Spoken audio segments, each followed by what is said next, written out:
Hello, everybody.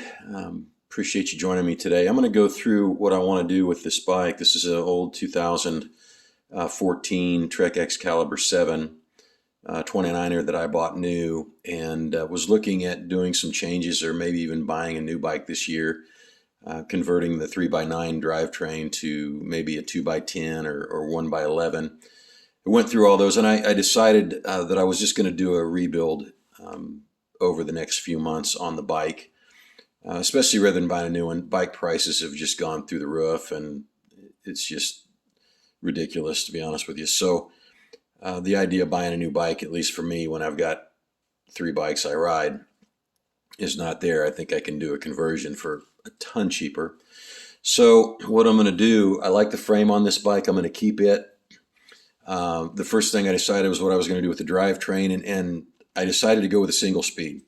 I use the bike primarily for a trail bike and for a bike that I do or use in bike joring or dryland mushing with two Huskies. Some of those videos you guys have seen, this is what I'm riding. So I decided to go with a single speed because I just thought it'd be fun to do with what I'm doing. It also simplifies things.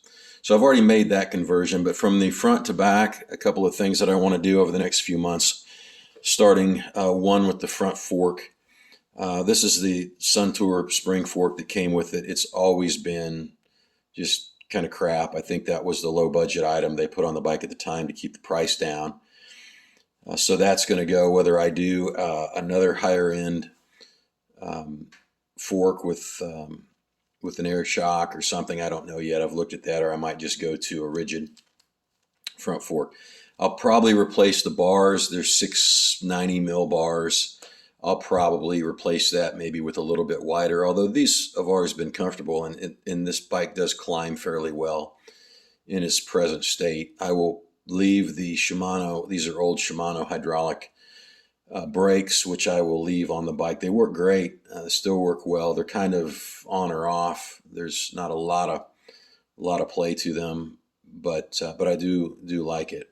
So I'm gonna probably eventually change those out. I don't know. I haven't decided yet. I'll have to ride it a little bit to decide if I want to switch those out.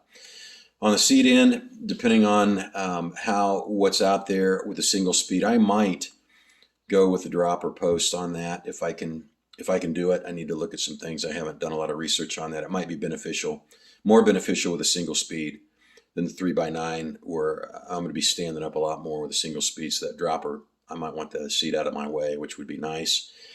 On the bottom bracket, I'll probably eventually replace that bottom bracket and the cranks.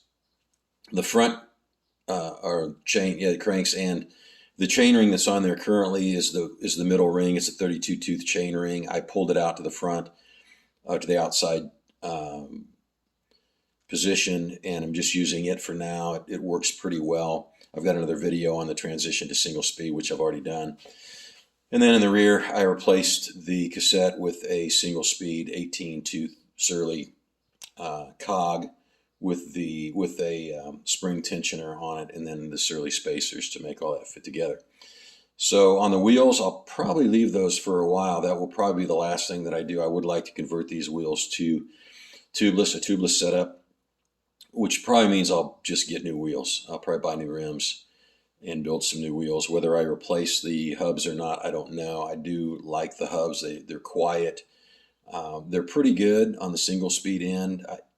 I might want to get some other ones just for that purpose, for the purpose of ratcheting, going up hills and over technical things. I may change those out, but they're pretty decent. So that's what the plan is over the next few months. I'll make some videos and share that with you as I go through the transition. I've already made one on the single speed conversion. So hopefully you enjoy it. If you've got any questions, feel free to ask, and we will catch you later.